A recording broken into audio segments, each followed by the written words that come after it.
welcome back to my channel, Beautiful Minutia. If you're new here, my name is Tiffany and welcome to another weekly reading vlog. So I kind of have a little bit of an update, I guess, before I even get started, because a few days have elapsed between the ending of my last vlog and the beginning of this vlog. So it is Sunday, July 30th right now, and I have finished a book and started a book that I've decided that I'm going to DNF. So the book that I finished is Mansfield Park by Jane Austen. This was my one read for Jane Austen July, and this is, I think, the only one of Jane Austen's works that I haven't reread as an adult. I know this is a lot of people's least favorite Austen because they just don't really like the protagonist, but I love Fanny. I really loved it. So I really enjoyed reading it. I almost entirely listened to this on audio. I started out physically and then I just switched to the audio because I was able to get my hand on the Juliet Stevenson narration, and she's like my favorite narrator of classic works, especially anything that's like Jane Austen or during the Victorian time period. It's just like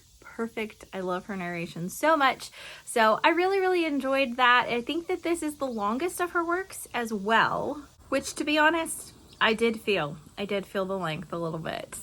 And there are things that I didn't love about it because I just feel like not only is Fanny like really ill-treated, which I guess I'm okay with that aspect because Austen writes really terrible villains that you really hate and just annoy the crap out of you. And so that is just par for the course, and that means that she is really excellent at writing and making you dislike people. The way that certain people behaved, certain people who were not villains, and the way that they viewed people who kind of were, that I was just kind of like, are you guys delusional? Are you okay? Like, why do you think this person is such a good person and is such a good fit for Fanny? So now you know who I'm talking about, and everyone that approved of that. And it's just like, I'm trying not to be spoilery, but like I was just like,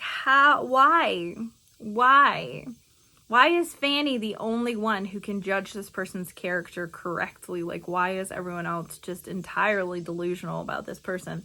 So that was just kind of like, I was just kind of confused about that, but I really enjoyed it. I'm really glad that I read it, really glad that I had the audiobook narrator that I did. The other book that I started is If I Had Your Face by Frances Cha, and I am currently 40% of the way through this. I'm reading it on my Kindle, and it's a buddy read with Christy Lewis from Dostoevsky in Space, and this was supposed to be the last spot on my bingo board for K-Tropathon, and I'm not sure if I can finish it, to be honest. And I knew that it was going to be like a difficult and more sad read, and it's coming on the heels of like way too many sad books right in a row in August, so maybe that's partly tainting my decision, but I don't feel sad when I read it. I just feel like the content is a bit much for me because we are following the paths of 4 different girls in this book. Well, actually kind of more than 4, but there's 4 like viewpoints that we are getting. And a lot of this book really focuses on like outward things, and it's very much about like plastic surgery in South Korea and the beauty standards that are just so unreasonable there. And you know, if you think the beauty standards in America are unreasonable, you should look into South Korea because it's intense. Some of the surgeries that they get, like talking about not just like, you know, trying to change their face shape by like, you know, removing fat to make their faces look less round and getting rid of like, you know, the monolids and different things like that. But it's like there's like multiple girls that actually get their jawline shaved, like the bone. And I was just like, that is just crazy. So it's been very interesting to read it, but there's just been some things that happen. Like one of the girls, she works at this place where she's essentially like a prostitute, and I'm just like having a very difficult time with that perspective. And understandably, since that is pretty much like her line of work, she's very flippant. She talks about sex all the time, and she talks about it very flippantly because she does it every single day pretty much, you know. So that's understandable, but I'm just having a difficult time with that, and I just really don't want to be reading and there's a ton of language too, so I just think that I'm probably not going to finish it. I'm like halfway through almost, but I don't know, I'm really not enjoying it. So I was trying to find a book to replace that spot, and I don't know if I'll finish it in time for K-Tropathon to be over because we just have the rest of today and it's already like noon.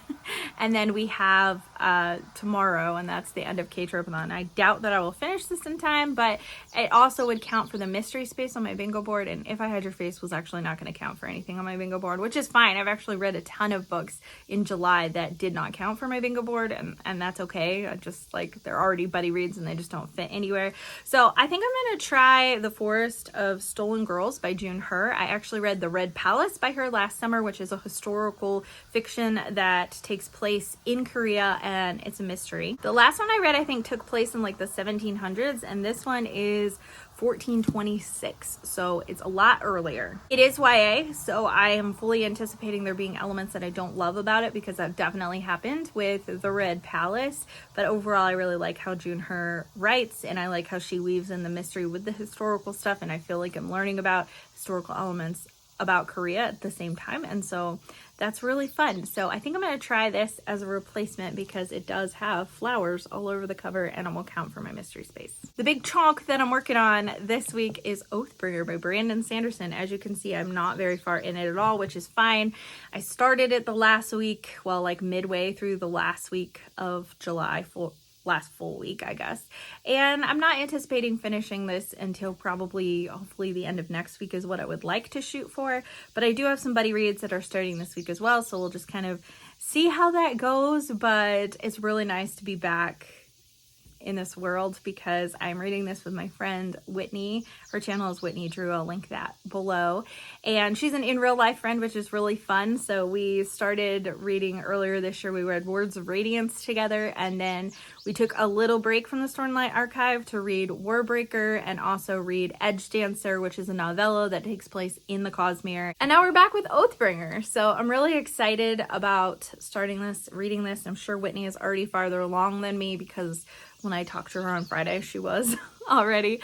So I'm really looking forward to chatting with her about this as we're reading it, and it's just going to be very fun. And also, I plan to start Scaramouche by Raphael Sabatini on the 1st, and that is a book that I'm buddy reading with Katie from Paperbacks and Ponytails, and this is our first buddy read together, so I'm really looking forward to that. That's a classic, a French classic, and I really don't know much about it, honestly. I actually don't know anything at all about it, so I'll probably update you on that whenever I start it. So those are my reading plans, kind of an update of some books that I was reading and books that I am now currently reading. It's going to be a pretty busy week. My in-laws are coming in from Massachusetts to come visit, which will be really wonderful. Really looking forward to that and seeing them, but it's gonna be busier, so I don't know if I'm gonna have quite as much time to read or update. I will try to see if I can update at least once during the week, but I may not be able to update until like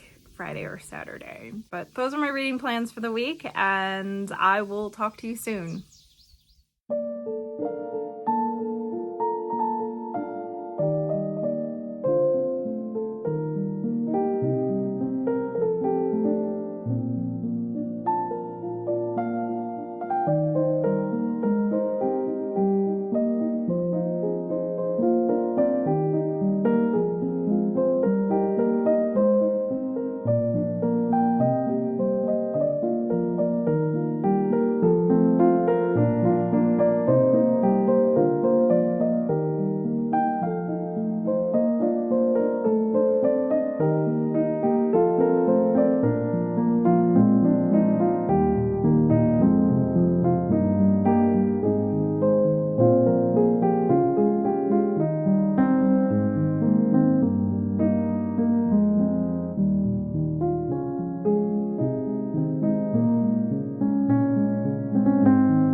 Update. It's a slow day. My in-laws are still here.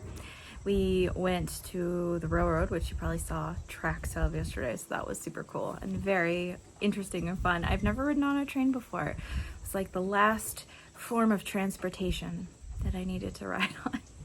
It's very gloomy and rainy today, and I have like some serious like poof hair volume as a result. But I did want to come on and give a little update. So I finished The Forest of Stolen Girls, and I actually finished this on Monday, which is also when I started it, because I did so much cleaning and so much running that day that I had like an earbud in for most of the day while I was doing stuff. So I think the audiobook was like 10 hours or something, and I was a little bit into it, and then I listened to the rest of it, which I really liked listening to it even more than I liked reading it. It was fun, you know, it was good.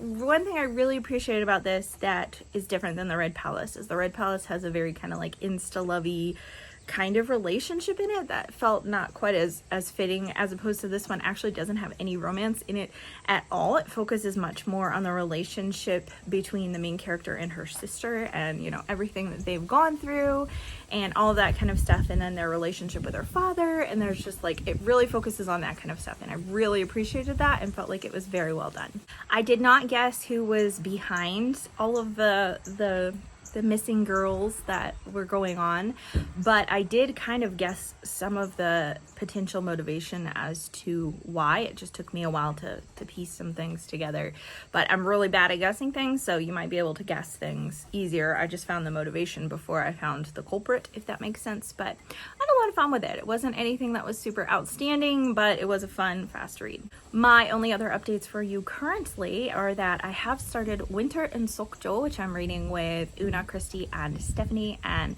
I'm enjoying it. It has like the interesting like translated Korean vibe that is sometimes difficult for me to emotionally connect to, because the narration itself feels a little bit detached, and it's really interesting. Una was talking about how it seems like there's a lot of like disinterest and detachment from a lot of the characters that are being introduced, but the thing that is interesting is that each character seems like they have one thing that they really do care about. And so for our main character, she is half French and half Korean, and she's working at like this hotel, I guess, this inn, and she really loves cooking, and so that's something she's really interested in, and this French man is coming to stay with her, and because she is French and her father abandoned her and her mother when she was a baby, and her mother's Korean, she's always felt kind of like out of place in her culture as a result, and that people look at her weird because she's half French and half Korean. And so he's French, and he is an artist, I think more specifically like a comic or cartoonist artist. So he's there to do some research, and I don't know exactly, but you know, so there's some intrigue there as to the two of them interacting, because she is half French, and that's kind of just where I'm at in the story right now. I also started Scaramouche. I am only 4 chapters in, so not that far. I think it's like 7% of the book though, or something like that, because the chapters are really long, so it's taking me a while to kind of get into it more, but I'm enjoying it. It's kind of reminding me of the Count of Monte Cristo just a little bit, and it has a really good opening first line, and I forgot to bring my Kindle out here with me, and I'm not going to go inside right now because people talking inside, you can probably hear some of the commotion because they're in the kitchen, which is in the window right next to where I'm sitting. So it has a really good opening first line. Maybe I'll put it on the screen so you could see it. It was just one that kind of like cracked me up, and I'm enjoying the writing style quite a bit. There's, you know, some elements to it that I'm just like not sure really where it's going, but we're introduced to the 2 main characters. I can't remember what the guy's name is though. I have a hard time remembering French names and pronouncing them unless I have like an audiobook, but I haven't been able to find one through Libby or Hoopla, so I'm hoping, I need to look and see, maybe I can find one through LibriVox because it is an older book. So maybe I can find one there, because I think an audiobook would definitely help me with pronunciation and remembering people's names. But you know, it's just a group of really rich French guys talking about, you know, inequality of, you know, the poor people who are being treated badly and all of that kind of stuff. And there's a poor person who was taking a pheasant out of a trap from like a rich person's land that he was living on, and the gamekeeper or groundskeeper or whatever for that person's land shot him. And so there's one character who's like the best friend of the main character, who's like, I guess, training to be a priest, and he sees this as like super unjust, and that the, you know, convenience and richness of the rich should not be a reason why like the poor have to suffer and be treated in such a way and so harshly. And so He just got into a fight with a marquis about it, who is in charge of that land, and it's not looking good where I am in this story. That's all I have so far. I don't really know like where it's going. There is like the daughter, I think maybe it's the daughter of the marquis, that is kind of like has a weird relationship with our main character, that they grew up together, and so she's super honest with him and everything, but it seems like he kind of like has a thing for her. Her name's Aileen. I remember her name. Kind of all I know so far. It's interesting. I'm intrigued. I'm also reading Oathbringer, which I forgot to bring out here. I'm about 140 pages into that and really enjoying it. It's really interesting. This may be kind of spoilery for you, perhaps, if you have not read the first two books, so you can skip this section and the timestamps if you need to, but I think it's really interesting. With Dalinar, we're getting flashbacks to him of when he was younger, and throughout the entirety of the series so far, anytime his wife is mentioned, it just says like shh, shh, shh, because it's like he can't hear people saying her name, and any details surrounding that is just like literally not only blocked off from his memory, but he can't even hear people when they're saying it. And so I'm thinking that's why we're getting like the backstory and stuff, which is really, really interesting, and I'm super curious about that because that's something that's been intriguing me for a couple of books. I'm reading this book with my friend Whitney, and we were messaging on Instagram, and she's like, I don't know about you, but I really do not like the flashbacks with Dalinar that much because he is such a jerk in them. And I'm like, yeah, he seems like a totally different person, and we're flashing back, I guess, like 3 decades or so back, and so we see him get Oathbringer, his shard blade, and that is the last flashback of his that I've read, and it was pretty gross. Like, not gross as in disgusting, I was just kind of like, ew, dude, you were just, you say you're ashamed of this, but it didn't prevent you from doing what you did anyway. And I'm just kind of like, But I'm interested to see like what happens, because he's a totally different person now as he's older. He's not as war hungry, and you know, everyone talks about him, you know, being the Black Thorn and being this big bad scary guy and battle and all that kind of stuff, and he's really shied away from battle more and more ever since, you know, before the beginning of Way of Kings. But you know, there are things that happen in Way of Kings that were drawing him away from that. He was more interested in unification and peace than he was in war, although he did still, you know, experience the thrill and wasn't afraid to fight, but he still was like, this isn't the answer. And so it's really interesting to see how he was the complete opposite when he was younger. Anyway, that's it. That's all I've got for you. I don't really know what else is going on this week. I think we might go out to eat today maybe, but I don't know if we have any other concrete plans. So that's kind of what is happening here. I don't know how much of an update I will have at the end of this vlog. I will still have one, I'm sure, but I don't know if I will finish any of the books that I'm working on because they're all longer. Well, Winter and Sokcho is not, but I'm kind of taking that one a little more slower, but that one is under 200 pages, so that's the only one I could foresee myself finishing. I for sure won't finish Oathbringer, but I'll keep you updated on my thoughts on the books as I continue, and I'm sure I will have at least one more update before this vlog posts. Since my in-laws are not leaving until Saturday morning, there's a chance that I won't be able to update again until then, so maybe this vlog will come out either later on Saturday or on Sunday. I'm not really sure. My posting schedule has been a bit wonky this summer, so thank you for those of you who have been patient with me about that. But I will keep you updated on my thoughts on the books that I'm currently reading.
Okay, final update time. I don't know that I have anything too revolutionary to share with you, just because I haven't finished any of the books that I'm working on.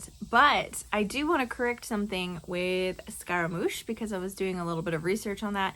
Turns out that Sabatini is actually Italian/British, and I was under the impression that he was French, just because this is certainly a French book with lots of French in it and takes place in France, and so I was just under the impression that this was like translated from the French, like The Count of Monte Cristo or something like that. And it was also written in like the 1920s, so it's more of a modern classic. So there's your interesting little tidbit of the day about Scaramouche, in case you're wondering. I haven't made much more progress in that, just a couple of more chapters. I have made a decent amount of progress with Winter in Sokcho, so I am now about 60% of the way through, and I'm just kind of like unsure about it. Like, I'm enjoying the writing itself and finding elements of it interesting, but I'm like not really sure where some of the things are going. And I don't know, we'll see with that one. Lastly, I'm still continuing with Oathbringer. This is definitely my favorite book that I'm reading right now. I am enjoying it so much. I'm over 200 pages in, which looks like nothing in a 1,200 page book. But yeah, I am finding myself much more invested in this than I expected to be, because for a lot of people, Oathbringer or Rhythm of War is their least favorite of the Stormlight Archive so far, but I am actually enjoying this more than Words of Radiance so far. But I'm actually chalking that up to the fact that I waited like 8 or 9 months in between Way of Kings and Words of Radiance, and so as a result of that, I felt a lot of Words of Radiance made me feel like I was completely lost for probably at least half the book, which is ridiculous. I didn't feel like it should have taken me that long to find my footing, and the reason for that is just because I waited too long and I forgot too many things in between. Since there's only been a couple of months in between Words of Radiance and Oathbringer, I feel like I already am getting my footing way more quicker, and I haven't forgotten as many things, and so I'm just enjoying it a lot. And also the fact that I read Warbreaker as well after Words of Radiance and Edge Dancer, and there's already like some elements of both of those books creeping in a little bit, and so that's really fun to see some of the Easter eggs and kind of wonder how many of those characters are going to make an appearance in Oathbringer, some of which already did make an appearance in Words of Radiance and some of which didn't, and so I'm just kind of wondering exactly where we're going with all this. But it's really, really interesting. Another thing that I don't think that I said when I started this is that I found it really, really interesting that all 3 of the books in the Stormlight Archive so far have all started with the same event, which would be the assassination of King Gavilar, which is Yasna's father, Dalinar's brother, so a relation to a lot of key players in this series. So it's really interesting that each one has been a different viewpoint from a different person. So the first one, I can't remember whose viewpoint it was from. It was either from the assassin's viewpoint or from Dalinar's, and I can't remember. But book 2, Words of Radiance, was Yasna's, and this is Ishunai's.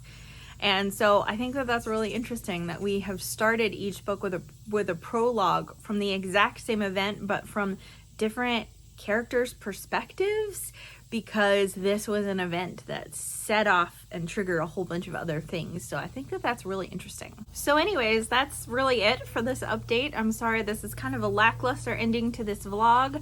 I did all my finishing at the beginning of this vlog rather than, at the ending, but that's okay. I would love to hear from you in the comments down below. What have you been reading lately? Do you have any thoughts on any of the books that I've finished or am currently reading right now? Always love chatting with you guys. Thank you so much for watching. If you like this video, please hit like and also subscribe so you can continue to see more bookish content from me, and I will see you again next time.